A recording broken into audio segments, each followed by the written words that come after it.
Bismillahirrahmanirrahim. Assalamualaikum warahmatullahi wabarakatuh. Alhamdulillah. Alhamdulillahilladzi arsala ilaina afdhala rusuli wa anzala alaina afdhala kutubi wa syara'a lana a'zama syara'i'i dini wa rahimana bi syafa'ati khairi khalqih. Asyhadu an la ilaha illallah wahdahu la syarika lah wa asyhadu anna sayyidana Muhammadan abduhu wa rasuluhu la nabiyya ba'dah. Allahumma salli wa sallim wa barik ala sayyidina Muhammadin wa ala alihi wa sahbihi ajma'in. Amma ba'd. Ma'asyiral muslimin wal muslimat, jamaah salat subuh Masjid Raudhatul Falah hafizakumullah. Alhamdulillah, Allah subhanahu wa ta'ala masih berkenan menganugerahkan takdir baik kepada kita semua, sehingga kita atas perkenannya berkesempatan mampu hadir di majelis yang mulia, di rumah Allah yang mulia, dalam kesempatan yang mulia, dan di bulan yang mulia. Ma'asyiral muslimin wal muslimat, sudah jamak kita ketahui bahwa bulan Ramadan adalah bulan di mana Al-Quran diturunkan. Sudah jamak kita ketahui di mana-mana bahwa bulan Ramadan adalah bulan yang dipilih oleh Allah Subhanahu wa ta'ala untuk menjadi momen, timing waktu Al-Quran dilandingkan. Kami ingin mengajak panjenengan semuanya untuk mencermati perjuangan baginda Rasulullah sallallahu alaihi wa alihi wasallam ketika beliau menerima Al-Quran, agar kita semuanya melek dalam artian Al-Quran tidak hanya menjadi pajangan. Dalam kitab Al-Burhan fi Ulumil Quran karya Al-Imam Az-Zarkashi halaman 228, berdasarkan firman Allah Subhanahu wa ta'ala, a'udzu billahi minasyaitonir rajim, bal huwa Qur'anun majid fi lauhin mahfuz.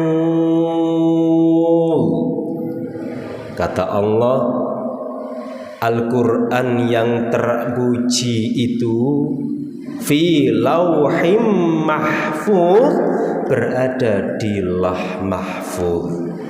Ma'asyiral muslimin, Al-Quran adalah firman Allah.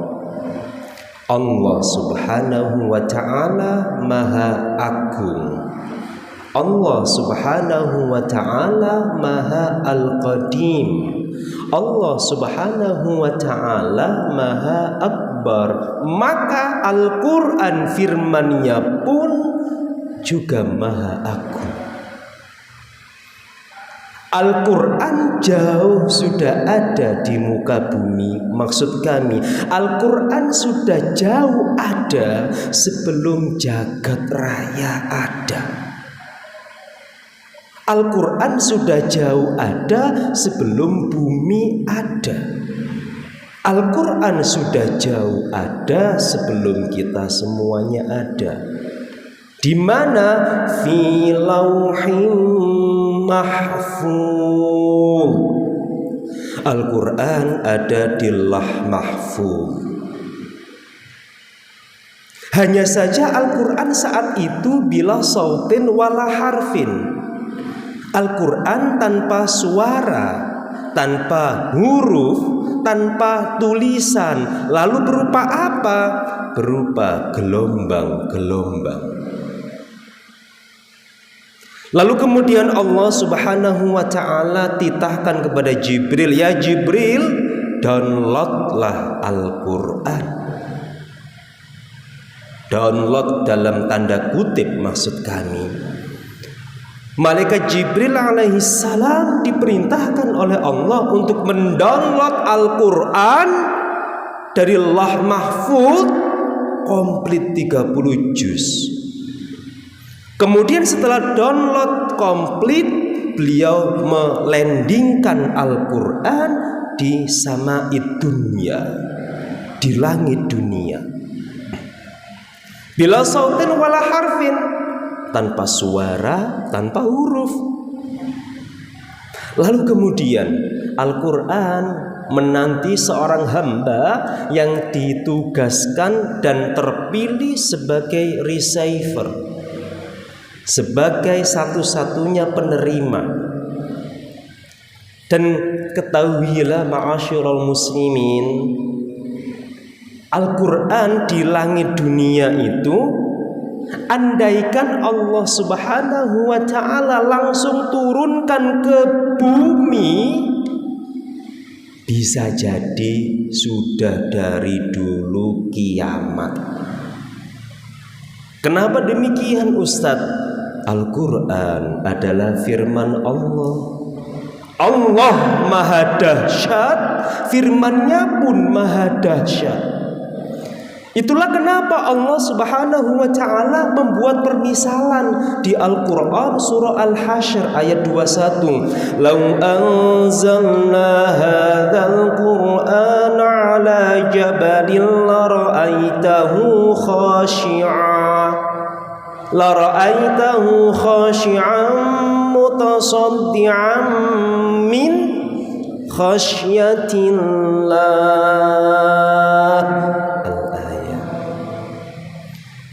Allah Subhanahu wa ta'ala membuat permisalan, andaikan kami Allah menurunkan Al-Quran di atas sebuah gunung, la ra'aitahu khashi'an mutasaddi'a, pasti panjenengan Nabi Muhammad akan menyaksikan gunung itu hancur. Gunung kali menungso atas pundi, Pak? Atas gunung ya. Gunung dengan manusia itu atas gunung. Besar mana gunung dengan manusia? Besar gunung pol. Itu saja Allah Subhanahu wa ta'ala membuat permisalan, andaikan Al-Quran dilandingkan di gunung, meledos gunungnya. Tapi Ustadz, kenapa kok Al-Quran baik-baik saja diturunkan kepada Kanjeng Rasul? Kata siapa baik-baik saja? Kita saja yang gak pernah baca. Perjuangan baginda Rasul menerima Al-Quran. Al-Quran itu menerima Al-Quran gak baik-baik saja. Dalam artian satu hadis riwayat Imam Bukhari dari Ibunya Aisyah radhiyallahu taala anha dalam bab Kitabu Bad'il Wahyi, ketika wahyu perdana Al-Quran diturunkan kepada baginda Rasul, itu baginda Rasul saking syoknya, saking kagetnya, beliau sampai dawuh begini, laqad khasyitu ala nafsi, laqad khasyitu ala nafsi. Adinda Khadijah waktu itu saksi sejarahnya adalah Bunyai Khadijah. Hadisnya yang meriwayatkan Bunyai Aisyah, namun tokoh di dalam itu adalah Bunyai Khadijah dan baginda Rasul. Khadijah, aku takut dengan diriku sendiri wahai Khadijah. Zammiluni, selimutilah aku wahai Khadijah. Dan ma'asyiral muslimin, wahyu pertama diturunkan, reaksi tubuh Rasulullah sallallahu alaihi wasallam, beliau itu badannya panas luar biasa. Setiap Bunyai Khadijah ngompres dengan kain baru ditempelkan di kening beliau, langsung kering saking panasnya. Itu gara-gara kenapa? Gara-gara terjadi resonansi, gesekan gelombang antara gelombang Al-Quran yang maha dahsyat dengan gelombang nur baginda Rasul sallallahu alaihi wasallam. Dan itu bukan sekali tok di awal. Al-Quran mau satu huruf nun atau dua huruf yasin atau tiga huruf alif lam mim atau satu ayat atau satu surat, setiap diturunkan kepada baginda Rasul, reaksi tubuh baginda Rasul gemetar pasti, panas tinggi pasti, pingsan kadang-kadang, sempoyongan ke kanan, ke kiri, ke depan, ke belakang, iya. Bahkan dalam satu kesempatan pernah baginda Rasul mengendarai sebuah kendaraan, tentu unta waktu itu. Lalu di atas unta, Quran sedang landing. Apa yang terjadi? Untanya beliau langsung stop, mandek, jegrek, langsung lumpuh, nggak sanggup melaku. Dan seperti ini itu terjadi tidak hanya di awal-awal Al-Quran turun, ma'asyiral muslimin wal muslimat. Al-Quran itu turun berapa tahun? Berapa tahun Bapak? Inten? 22 lebih ya? 22 punjul 6 bulan atau 22 punjul 8 bulan. Biasanya dibulatkan mudah, yaitu kurang lebih Al-Quran diturunkan bertahap kepada baginda Rasulullah sallallahu alaihi wasallam itu kurang lebih 23 tahun. Mboten gampang Pak. Kanjeng Nabi nerima Al-Quran niku mboten gampil. Sahabat itu sampai niteni apapun momentumnya, mau ketika perang, mau ketika khutbah, mau ketika musyawarah, mau ketika muamalah. Kalau baginda Rasul sudah diam memejamkan mata, lalu beliau berjujuran keringat, jubahnya basah kebles, kadang-kadang sempoyongan ke kanan, ke kiri, ke depan, ke belakang, sahabat nandai Al-Quran sedang turun.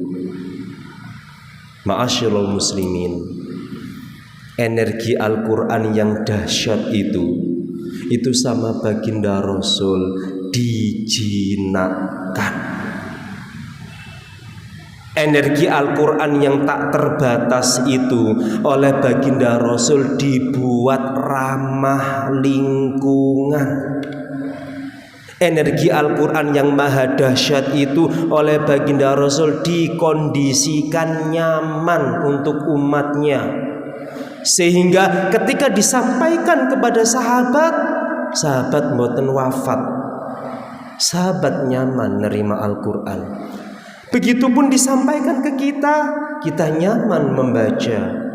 Ma'asyiral muslimin, Al-Quran itu yang penuh perjuangan diterima oleh baginda Rasul, diwangi semaput-semaput barang nerimone. Kalau sampai ada umatnya, Al-Quran itu hanya ditaruh berdebu di lemari, itu menyakiti baginda Rasul. Ma'asyiral muslimin, mari kita membaca Al-Quran. semampu kita. Tidak diperkenankan ada seorang beralasan kenapa tidak tadarus. Bacaan Quran saya pelegak-peleguk, tidak diperkenankan beralasan begini. Kenapa tidak tadarus, Pak? Al-Quran saya tajwidnya masih buruk. Ma'asyiral muslimin, mari kita hidupkan tren membaca Al-Quran. Apalagi di bulan Ramadan. Baca Al-Quran semampu kita. Jika mentok tajwidnya segitu, bacalah segitu. Jika mentok makhrajnya segitu, ayo kita baca sesuai kemampuan kita. Dan masjid dilarang pilih-pilih umat sing apik-apik tok dikongkon tadarus pakai mic. Yang tajwidnya buruk nggak boleh masuk mic. Tidak diperkenankan. Andaikan baginda Rasul masih hidup, jangan-jangan takmir yang melarang umat yang bacaan Qur'annya buruk untuk tadarus, jangan-jangan akan dimarahi baginda. Ma'asyiral muslimin, perlu panjenengan ketahui, inilah rahasia. Kenapa sih ulama-ulama salafus saleh dulu? Pertama, imam kita, Imam Syafi'i, Muhammad bin Idris Asy-Syafi'i.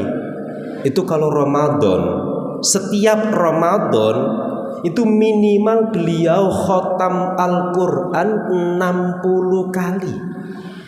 Imam Syafi'i rahimahullah. Yang kedua, imam kita Abu Hamid Muhammad bin Muhammad Al-Ghazali. Itu sekurang-kurangnya kalau setiap Ramadan khatam Al-Quran 70 kali. Lalu imam kita juga, syekh kita juga, Syekh Abdul Qadir Al-Jilani, sekurang-kurangnya khatam Al-Quran kalau tiap Ramadan 80 kali. Kenapa ulama-ulama dulu kok tren banget menghatamkan Al-Quran saat Ramadan? Rahasianya adalah membaca Al-Quran adalah cara paling efektif supaya kita berhasil merasakan getaran Lailatul Qadar. Al-Quran diturunkan pada malam apa, Pak? Inna anzalnahu fi lailatil qadar. Sesungguhnya kami Allah menurunkan Al-Quran itu di malam Lailatul Qadar. Al-Quran diturunkan saat Lailatul Qadar. Kita sekarang sudah punya Al-Quran, Pak. Nggak nunggu turun dulu, Pak. Al-Qur'annya kita baca dalam rangka mendapatkan momentum Lailatul Qadarnya. Al-Quran dan Lailatul Qadar sangat berkaitan erat. Baginda Rasul terawih nggak pernah jangkep, Pak, jamaah 30 juz. Beliau menangi puasa Ramadan hanya 9 kali seumur hidup. Dan selama 9 kali itu beliau tidak pernah full 30 hari atau 29 hari Ramadan full jamaah tarawih. Kadang jamaah, kadang beliau sholat sendiri. Tetapi kalau membaca Al-Quran, beliau tidak pernah tidak setoran kepada malaikat Jibril di Ramadan. Artinya apa? Booster paling efektif supaya kita merasakan getaran Lailatul Qadar adalah dengan memperbanyak membaca Al-Quran. Bacalah Al-Quran semampu kita. Dan kewajiban belajar tajwid tetap melekat sampai akhir hayat. Semoga bermanfaat. Semoga Allah Subhanahu wa Ta'ala memudahkan kita semuanya untuk menjadi ahlil Quran. Al-Fatihah. A'udzu billahi minasyaitonir rajim. Bismillahirrahmanirrahim. Alhamdulillahirabbil alamin arrahmanir rahim maliki yaumiddin. Iyyaka na'budu. Demikian yang bisa kami sampaikan. Terima kasih atas perhatian. Mohon maaf atas kesalahan. Ihdinas siratal mustaqim. Assalamualaikum warahmatullahi wabarakatuh.